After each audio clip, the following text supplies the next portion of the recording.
Welcome to the Customer Wins podcast, where business leaders discuss their secrets and techniques for helping their customers succeed and in turn grow their business.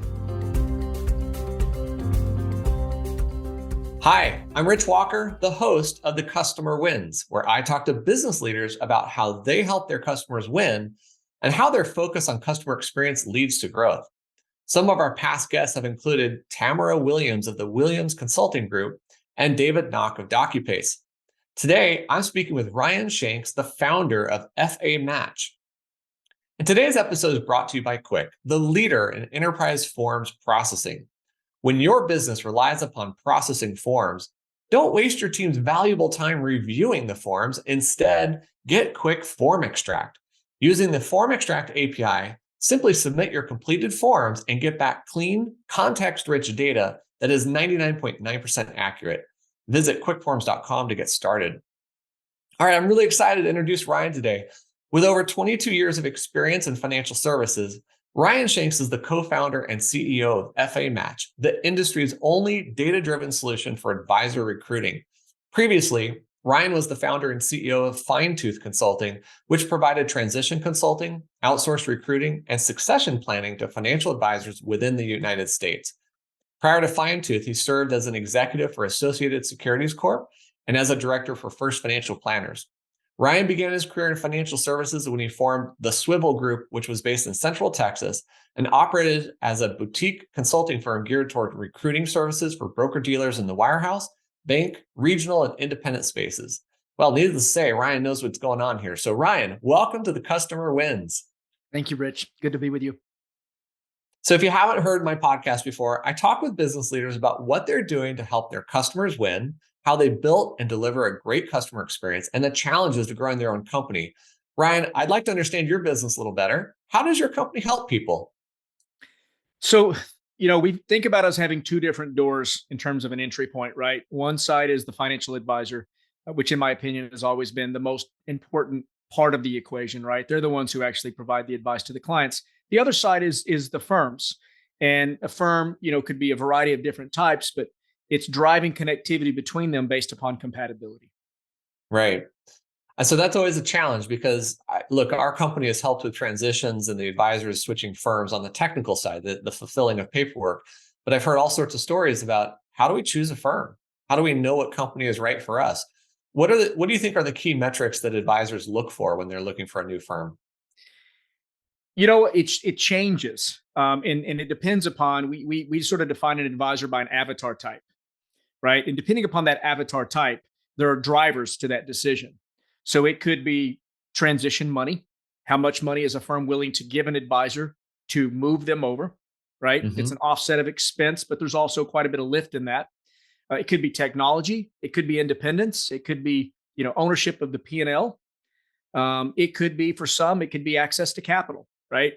I've been doing this for 20 years. I'm going to go double the size of my business, and I'd like to find someone I can partner with to, leverage their balance sheet for my growth. So again, it depends upon where they are in their life cycle as an advisor. Mm-hmm. That directly correlates to, what the drivers are for the decision. Okay.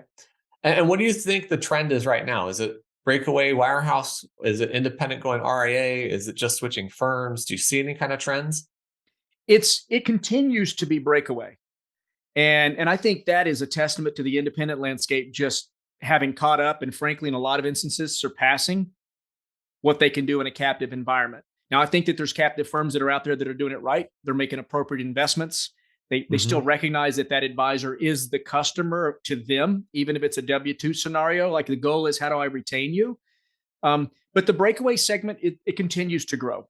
I think the independent to RIA, it's happening.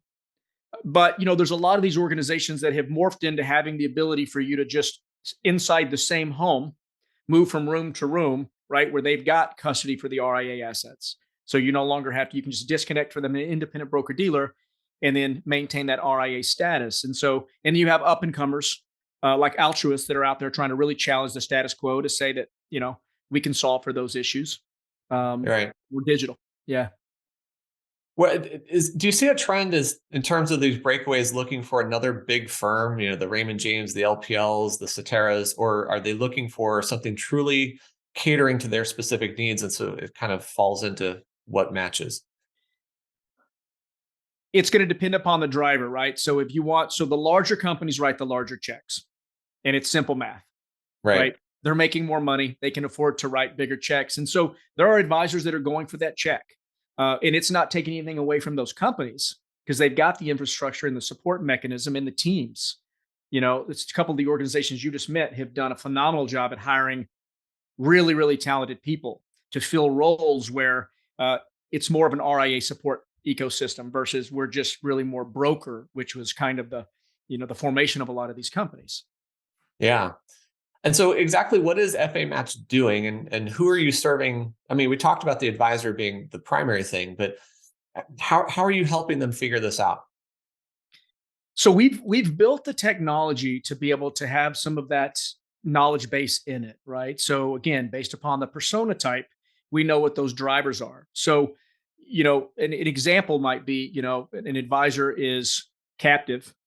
They know they want to go independent, right? They're done. I don't want to make a lateral move to another captive organization that's going to absolutely control all things about me and my business. But then when it becomes independent, it's like, well, there's a variety of different doors, and it's all a very blurry gray area, right? Hmm. I could go into an independent broker dealer and be duly registered. I could go set up my own RIA and choose who I would custody with. I could also go join an RIA or an OSJ of an independent broker dealer. So there's, depending upon the nuance, right? Do I want to go completely alone and bear all that risk or not? So we're helping them to determine, based upon their business and their compatibility with the marketplace, which is the straightest line, but also really understanding from the advisor, what do you want? Yeah. And that's hard to see. I mean, you see the advertisements in the magazines and the recruiting pitches. We're great on tech. We're like a family. I think you see all those things, but I've listened to advisors. In fact, my mentor was an advisor, and he looked at 3 different companies to go to. And so you have these different promises, and how do you feel it out? How deep do you go with the advisor to help them figure that out? And maybe that was more of the fine tooth background too. Well, you know what, Rich, we have a part of our model that we call advisor agent Hmm. that very much honors what we started at Fine Tooth Consulting. And that was that the advisor was going to become the client, that all due diligence was based upon what the needs were of that advisor. So, there's no favorites, right? Like, I mean, Yeah. there was no firm that got all the referrals and closed all the business ever in the Right. business that I've done.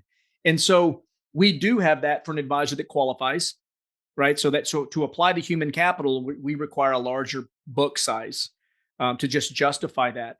But we walk them through the exercise. But I will tell you, we still use our platform and the digital footprint to conduct that due diligence. Yeah. No, that's awesome. You guys are really organizing the industry around that. So let's talk about a different aspect of all this, because the advisor is going through this massive transition. I mean, mentally, physically, emotionally, to make this switch and this change. And what do you think the biggest hangup is for them to make this choice to move over firms and then go through that process? Number one, yeah, again, and you're going to hear me, and it's going to sound like a broken record, the persona type. But if you're a breakaway, for example, the number one is the risk. If I go with a client's follow, Yeah, right. Because right? you can't put in Which the data. that's it. And so, and really, what that does is, and no one can answer that but that advisor, right? Hmm. How you brought Rich Walker on as a client and how you've serviced Rich for the years that you've had him as a client. If you were to leave, does Rich love you so much that he'll follow you wherever you go? Right. So that is really the number one driver is, if I leave and go to build it, will they come? Hmm. And we work with advisors on sort of measuring that risk, right? Identifying those client segments that might be at a greater risk and determining, does it make sense? Yeah. Right. And I tell any advisor that's contemplating launching their own independent wealth management business that you need to have at least 12 months of runway. Right. Yeah. Right. So, So I want to bring this back home a little bit, because you're an entrepreneur. I'm an entrepreneur. My perception of your business is there's not a lot of competition for what you do. I don't know of another company like FA Match. Maybe I'm wrong, but that tells me that you have driven this business from a passion, from a sense of desire to help people. Is that a fair way to look at this? That's absolutely a fair way to look at this. I mean, I would I care more about the financial advisor and them being at the right place to best serve their clients, above all other things as it relates to the business. And it's always been the driver for me. Yeah. I think most advisors, the high majority, truly, truly care about how they're helping their customers too. And when they go through the transition, I'm sure they're in this quandary of how do I keep serving my customers so well, yet make this change that is going to both benefit my team, my business, as well as my clients. How do they balance that? And I want to come back and talk about how do you balance that? Yeah, it's a great question, Rich, because it's pretty commonplace that once your mind shifts to "I'm going to go do this," Hmm. you sort of pull back, right? The energy level changes psychologically. You're sort of stepped out, and so in some instances, the advisor feels compelled to sort of step away from that high degree of service they might be providing to clients because the attention needs to focus on sort of this right 2.0. Yeah, it's a lot of So work. it's a lot of work. It's a lot of work. And I think, look, it's transitions. If we were talking 20 years ago, the volume of transitions done, you talked about Dave at DocuPace, you look at the technology they're doing around transitions. Like 20 years ago, the volume was very small, Hmm. right? There weren't the dollars trading hands. Independents hadn't caught up to be willing to actually pay any money for an advisor to transition to them. And so Right. wirehouses continued to sort of steal from one another. It's changed a ton, and it is very difficult. And that advisor just has to stay focused on, am I going to align with an organization that I am not a fan of you looking to put all of those chips into one basket with a firm that's never done a transition before. So I tell firms, if you're new and you're trying to get in front of an advisor, that is your biggest barrier to entry, is that you've Yeah. never done it, and you've got to convince them that you can actually handle it so that they're back up and running on the other side. Yeah, for sure. I wonder if some of those firms take an acquisition approach instead of transition, just to make it their ownership, just to own that process. I mean, look, that is a business model, right? Private equity, family offices. There's a lot of money in our space, that is coming in to do that. To say, Rich, we want to align with you. We love what you do for your clients. There's a lot of synergy that we share. Let us de-risk you, but there's a lot of work involved, and it's also a lot of because you see the volume of transitions every year. If I'm going to put in all the work to try to win your business, there's no guarantee that you're not going to leave me in 5 years to go somewhere else with someone's got a better story. But if I take a stake in your business today, right, you don't have that option. And I Yeah. get to build Yeah. a more sustainable business, which creates greater value. Yeah. So Ryan, before we started recording, you and I were talking and comparing family notes. We both have three kids, I think. We both have the stress of trying to manage our lives. And I correlate this to what the advisor must be going through. But I wonder, as an entrepreneur, how do you know when to stop? Because if your passion is helping people, it's really hard to stop helping people when you see the need. How do you know when to stop and balance your life and serve Ryan better? Yeah, Rich. And I mean, I have sucked at that in my life. There have been blocks of time where my kids mean so much to me, but you are really driven, right? You want to go out and make an impact. And so for me, I think I shared with you the last year, I've had some stuff that I've kind of really gone through and continue to go through, but I think it's making me a better person and certainly a better father. But I think what's happened is that I just got to where I draw a very clear line between it, right? Yeah. I'm very active with my kids in their lives, and when it's kid time, that's it. It's done, you know. Um, so I mean, I had an advisor texting me at 11 o'clock at night about 2 3 weeks ago, and that was actually not a bad time to text me because I'm done with the kid time, right? They're in Right. bed. I should have been asleep, but I wasn't, and so the timing was good. But I think it's if you want to go and help folks, we talked about this. You help the person you see in the mirror first. I mean, there's a reason Mhm. that when you're on a plane, they say, hey, we lose cabin pressure and you're sitting with your kids, put the mask on yourself first. Right. There's a reason. Because if you aren't, capable to continue breathing, how can you then take care of your kids? And so that rings true. So for me, I try to really shift my attention and go, well, gosh, if I were to sort of compare all things, there is no business, there is no client that is ever going to be more important than my family. Yeah. And so So it's just knowing when to draw that line. I love people like yourself where you're giving first. My wife is the same. She's a nurse, an ER nurse. And I've had to remind her, you need sleep, you need rest, you need to get over an illness, whatever it is, because you're not going to be any good to your patients. and you just burn yourself out, then what are you going to do? And it's the same impact on our families, right? That's exactly So right. And it's also the teaching, right? It's the legacy that you leave your kids. The legacy yeah, isn't just, did you work your tail off and make a lot of money that the kids think they're going to somehow get access to, right? The legacy is, did I lead by example on how you should go out into the world and live your life? yeah. I made an agreement with myself. So the first 12 years of running my company, I worked 60, 70, 80-hour weeks, highly consistent to that. And I said, when I have my first child, I'm going to reduce that down to 40 or even 35 hours a week. And I did.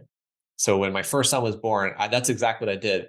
Ryan, I went through so much guilt and personal shame over not working, not doing all the tasks, not feeling like I was being productive. And I felt this incredible loss of freedom, which is kind of strange because I was working not free, right? But the freedom to actually work. And I went through all that for a couple of years, in fact. But the outcome was my company grew. I was delegating. I was forced to push away, forced not to make every decision, forced to let go. And it was really the catalyst that started driving the growth of my company. Yeah, you make me think of, there were several summers where there were vacations planned, going to the beach 2 weeks, 3 weeks, and a day or two prior, my phone starts to blow up. And it's, one firm's acquiring another firm, and all of a sudden I've got 15 to 20 advisors at the firm being acquired that are like, I don't really want to be with the buyer. Yeah. And you help me conduct due diligence in the next 2 weeks. And you're sitting there with just the ultimate dilemma, right? Even you're an entrepreneur, an opportunity knocks, you don't want to turn it away.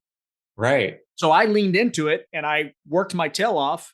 But while the family was at the beach, I was on conference calls. And so I think about that a lot, right? Like, and it may be that it was the right thing to do because I'm making an income and that provides for the family. And that's an important aspect to being the caretaker for the family. But you don't get the time back, right?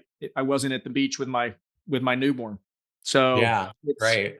those are some of the things that were very similar. I think I used to grind really, really hard and traveled a ton. I know we talked about that, and it all changes when you start to think about, not to mention it's lost opportunity. You're in and out of an airport, you're not productive. Yeah. Maybe we should start another podcast called The Family Wins. Yes. Because honestly, I think about customer experience all the time, but I also try to think about family experience and one-to-one engagement experience with people. I try to improve my communication with my kids so that we're having a better experience through whatever it is we're doing, whether it's playing or fighting or whatever. So yeah, That's it. And that's what's, I mean, last night I'm driving back from my daughter's field hockey game, and we get back home. My boys had already eaten. We sit down to eat, and she starts talking to me about, a dynamic that's playing out with some of the girls at school. Mhm. And so and so thinks we're talking about them. And so I'm all of a sudden I'm sitting there and I'm like, and she actually wants me to give some input, which is, you know, as your kids get older, that's not necessarily something they want.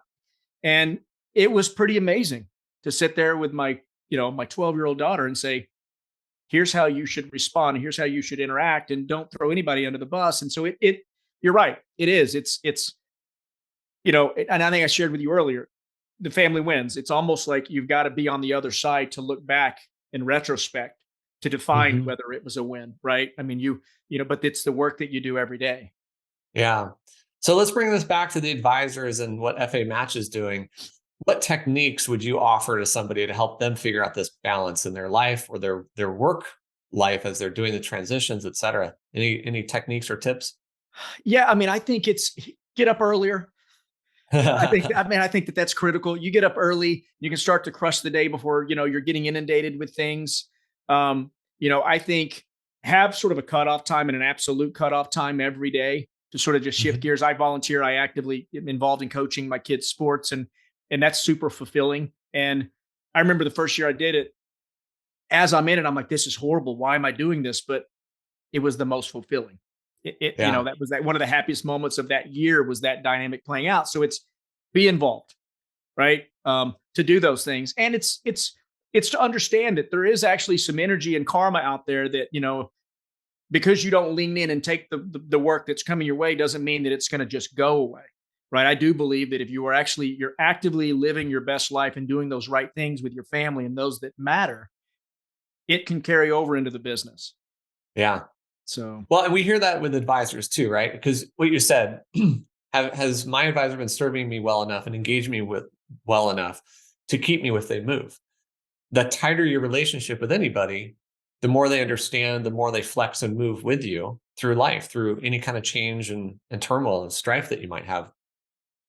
So I'm sure you see that. And we had Tamara on before, and she helps people during the transition, doing the actual paperwork and such. And mhm, I think one of the points she made was, if you don't know your client, they don't know you. Why would you expect them to come with you? that's exactly. And I see that all the time.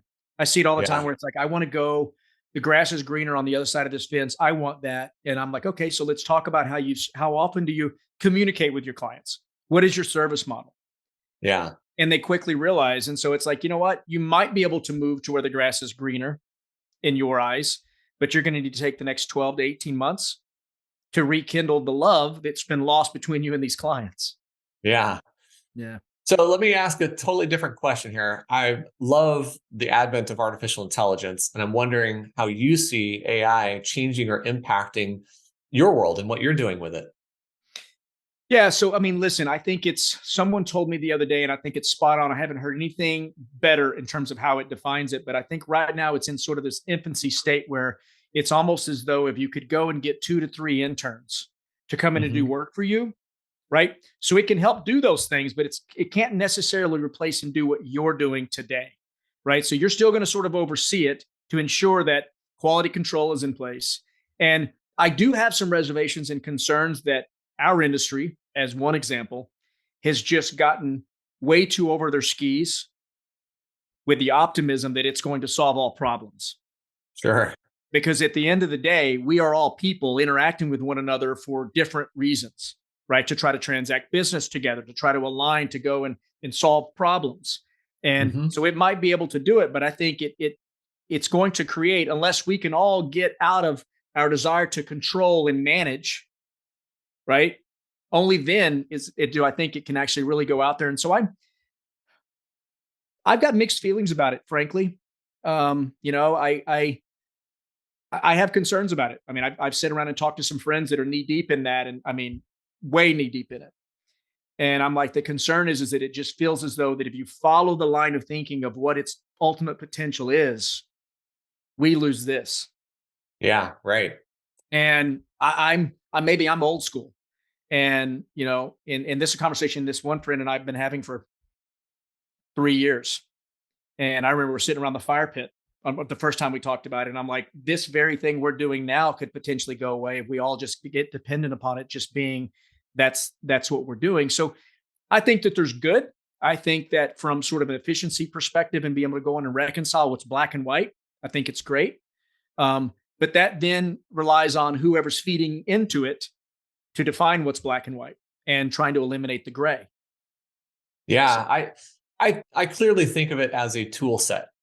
How you learn and how you apply that tool set will determine how you get an outcome from the tool set. What's also interesting is that there are so many people working on it now. And so there's different things happening that we're not aware of that we will become aware of over time. So of course, yeah, there could be nefarious plans with it, but there are also going to be amazing outcomes with it.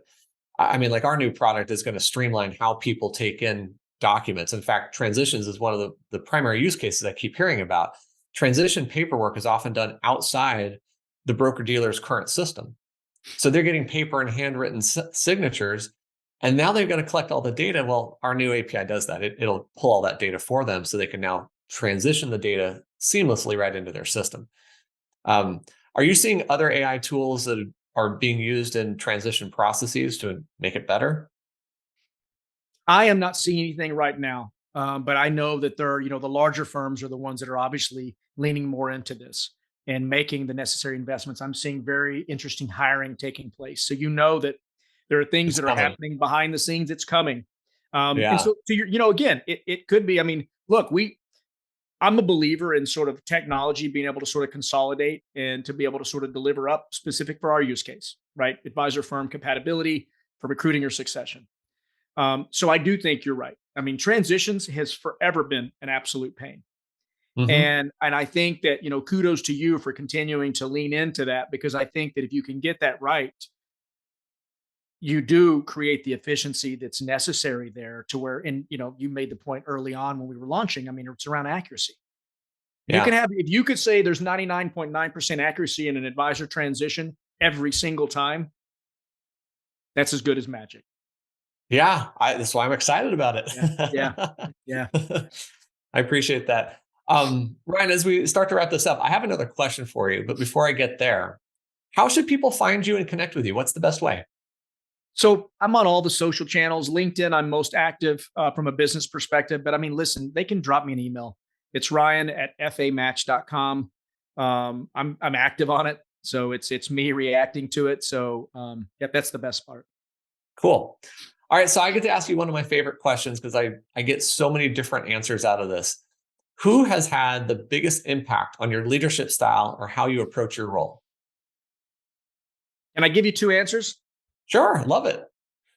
So Aaron Klein, former Riskalyze, now Nitrogen, would be one. He does not know this, but as I was on their board of directors, and as I got to know Aaron in kind of a non-business setting, I got a sense of sort of his heart, who he is as a person, what he's done, his children that they've adopted.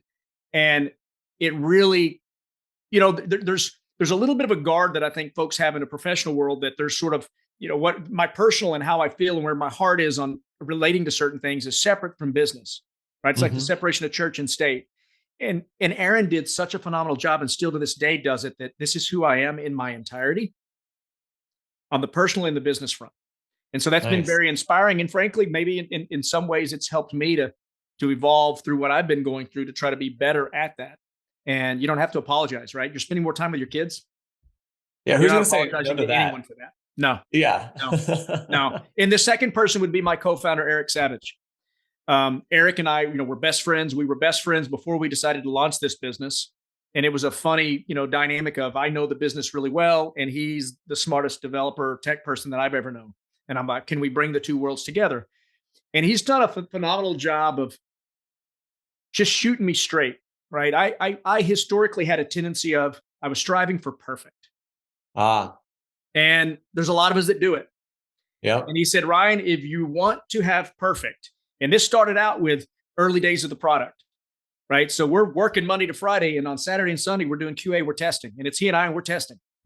And he called it the Steve Jobs. Ryan wants to come in and apply the Steve Jobs. It's got to be perfect.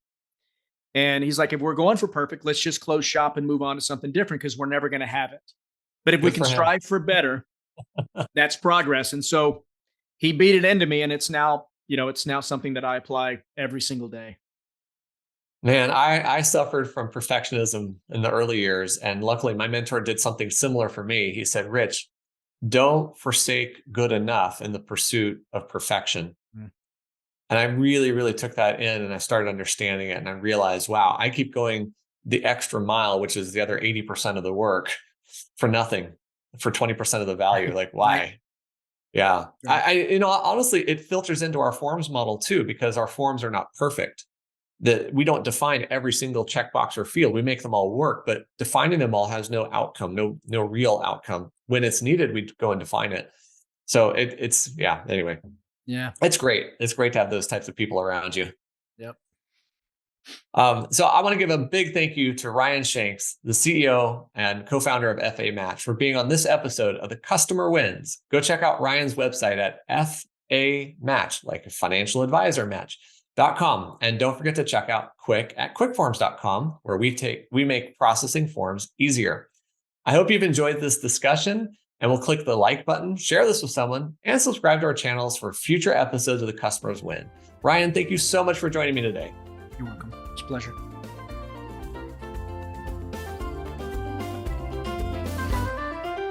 Thanks for listening to the Customer Wins podcast.